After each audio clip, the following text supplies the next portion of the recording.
రూపుడు మానవులకు అభీష్టాలు నెరవేర్చి యోగం జ్ఞానం ప్రసాదించేవాడు.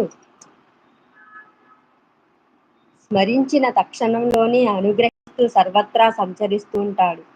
దూర్వాసుడు మిక్కిలి కోప స్వభావం గలవాడు. ఆయన కోపం కూడా లోకానికి కళ్యాణమే చేకూర్చింది. చంద్రుడు సర్వజీవులను పోషిస్తుంటాడు. తర్వాత శివుడు బ్రహ్మచంద్రుడు, శివుడు దూర్వాసుడు తమ దివ్యాంశలను దత్తాత్రేయుని అందించి అనుమతితో తపస్సుకు వెళ్ళిపోయారు. నామధారక అలనాటి దూర్వాస శాపం వల్లనే పరమాత్మ అయిన శ్రీ దత్తుడు శాశ్వతంగా భూమి మీద సంచరిస్తూ భక్తులను అనుగ్రహిస్తుంటాడు.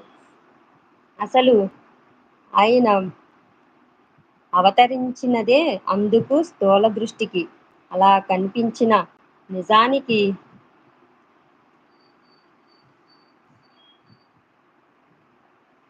ఇతర అవతారాలు తమ కార్యం తీరగానే శరీరాలు త్యాగం చేసి వైకుంఠానికి వెళ్ళిపోయినట్లు భగవంతుడు ఆ దత్తాత్రేయంలో చేయడు.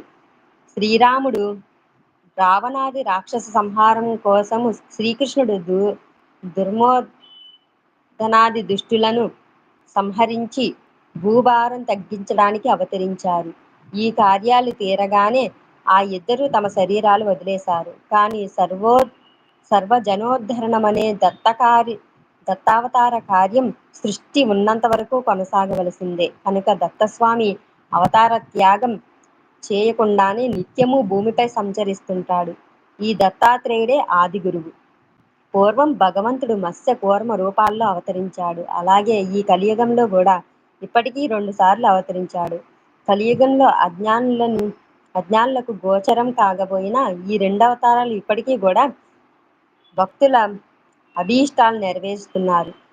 ఇతర యుగాల్లో కర్మచేత తప్ప సిద్ధించని పుణ్యం ఈ కలియుగంలో పరిమిత కాలంలో సత్సంకల్పం చేతనే సిద్ధిస్తుంది.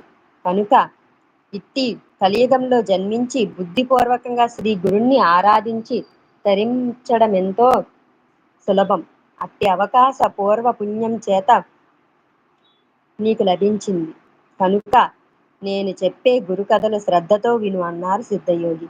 నామధారకుడు దత్తావతారం గురించి ఆనందించి ఆహా, అలనాటి అనసూయాదేవి పాతివ్రత్యం వలన మానవాళికి గురు పరంపర అందువలన మా వంటి అజ్ఞులకు మీ వంటి గురువు యొక్క కృప లభించాయి అన్నాడు.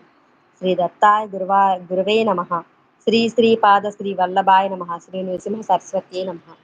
ఇదండి దత్తాత్రేయ స్వామి జన్మం గురించి అందరూ విన్నారు కదా. దత్తాత్రేయుని పారాయణం ఈ కలియుగంలో దేవుణ్ణి పూజించే వాళ్ళు చాలా మంది ఉన్నారు. అయితే ఒకప్పటి కాలంలో కఠినమైన తపస్సులు చేసి ఎన్నో వేల సంవత్సరాలు ధ్యానిస్తే గాని దేవుడు దర్శనం అయ్యేవాడు కాదు.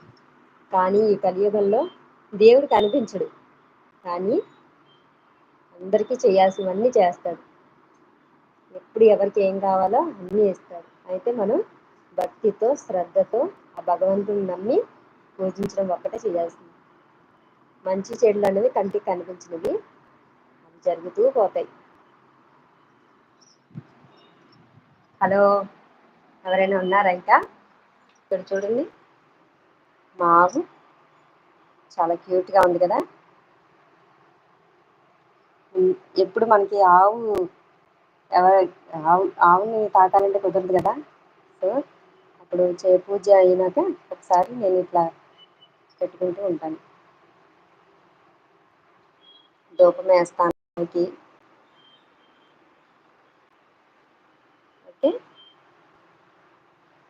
మా వినాయకుడు చూడండి, బొజ్జుని క్యూట్గా ఉంటాడు. మా వినాయకుడిని చూడండి ఒకసారి, క్యూట్ వినాయకుడు. ఓకే, ఇంకెవరైనా వచ్చారా లైవ్కి?